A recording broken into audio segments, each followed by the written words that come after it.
Как протекает отопительный сезон? В Северной Осетии члены комиссии по ЧС обсудили вопрос готовности теплосетей и ЖКХ к работе в осенне-зимний период. Как отмечают специалисты, на сегодняшний день в соответствии с утвержденным планом тепло появилось почти во всех объектах социальной сферы. В этом отопительном сезоне удастся избежать серьезных аварий. Однако возможны мелкие нарушения, такие как отсутствие тепла в отдельных котельных, прорывы сетей теплоснабжения, как наружных, так и внутренних. Среди проблемных объектов котельная в Феогдоне. Жители этого села до сих пор не получили тепло. Дело в том, что у нас единственная котельная в Верхнем Феогдоне, которая обогревается, работает на мазуте. И есть проект такой, прошел, который экспертизу, что должны провести газопровод из села Унал в Верхний Феогдон. И финансирования нету.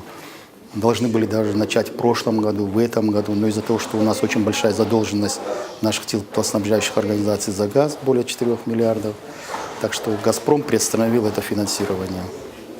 Это инвестиционная программа, их проект. Поэтому надеемся, что, может быть, начало будет уже в 2015 году.